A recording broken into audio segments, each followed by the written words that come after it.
ৰাস্তা যিকেইটা ৰাস্তা এটা হ'ল বৰালি আৰু আনটো হ'ল আমাৰ বিজি ৰোড। বিশেষকৈ বিজি ৰোডটো বহুত দিন ধৰি কামটো বেয়া হৈ আছিলে। আজি ঠিকাদাৰ এক্সিকিউটিভ ইঞ্জিনিয়াৰ চবকে লগত লৈ বৰালিৰ ঠিকাদাৰ এক্সিকিউটিভ ইঞ্জিনিয়াৰ, বিজি ৰোডৰ ঠিকাদাৰ এক্সিকিউটিভ ইঞ্জিনিয়াৰ আৰু ছাইট ইঞ্জিনিয়াৰ সকলোকে লগত লৈ ভ্ৰমণ কৰিলোঁ। আৰু অহা 15 জুলাইৰ ভিতৰত বিজি ৰোড আৰু আমাৰ বৰালিৰ এটা ঠাইতো যাতে ক'তো ভগা থাকিব নোৱাৰে, গাঁত পিট হৈ গৈছে যে সেইটো যাতে থাকিব নোৱাৰে, কোনো মানুহৰ যাতে অসুবিধা নহয় তাৰ ব্যৱস্থা কৰিবৰ কাৰণে মই নিৰ্দেশ দিছোঁ। অহা 15 জুলাইত মই আকৌ আহিম।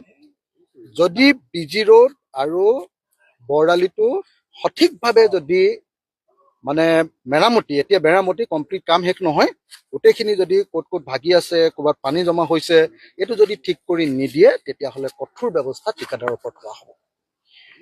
মই আজি টাই মিউজিয়াম, আমাৰ শিৱসাগৰত নিৰ্মাণ কৰি থকা 16 কোটি টকাৰ টাই মিউজিয়াম আৰু 142 কোটি টকাৰ ৰংঘৰ প্ৰকল্প চাবলৈ আহিছিলোঁ। এই প্ৰকল্পত দুইটা একেজন ঠিকাদাৰে লৈছে। তো এজনৰ নাম কিবা চৌধুৰী, কি নাম, ৰোহিত চৌধুৰী, এজনৰ নাম অভিষেক কেজৰিৱাল আৰু আনজনৰ নাম কিবা গ্ৰোভাৰ। 3জন মানুহে লৈছে। এই 3জন মানুহে এই দুটা কাম যে লৈছে, তেওঁলোকে বটদ্ৰৱা প্ৰকল্পটো তেওঁলোকে লৈছিলে।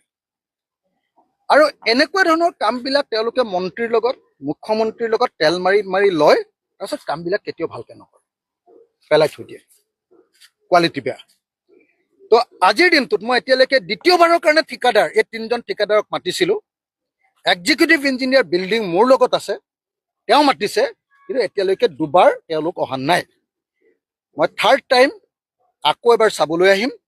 আৰু যদি থাৰ্ড টাইমৰ ভিতৰত যদি ঠিকাদাৰে আহি মোক কোৱালিটি কনফাৰ্মেশ্যন দিব নোৱাৰে, টাই মিউজিয়ামটো পুৰা মানে আপোনাৰ খিৰিকী চিৰিকীবিলাকৰ কোৱালিটি একেবাৰে বেয়া, ওপৰত যিবিলাক আপোনাৰ কি কয় এইটো এই হেৰি লগাই যে চাৰ্টটো কি বুলি কয়, এইবিলাক চিলিং, ফল চিলিং লগাই আছে, সেইবিলাকৰ কোৱালিটি দেখিলে আপোনাৰ হাঁহি উঠিব।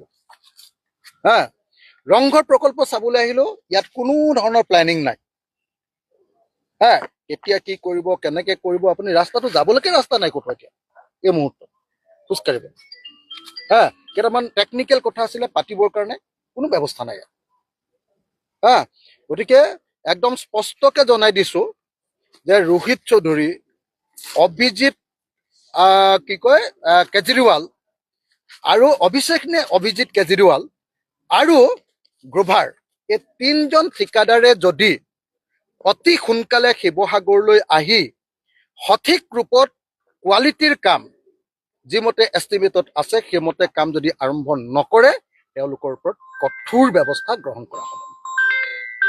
মই এটা কথা জনাই দিছোঁ যে মুখ্যমন্ত্ৰীৰ লগত ভাল হৈ বা কোনোবা মন্ত্ৰীৰ লগত ভাল হৈ শিৱসাগৰত এনেকুৱা কেলেংকাৰী কৰিব নোৱাৰি।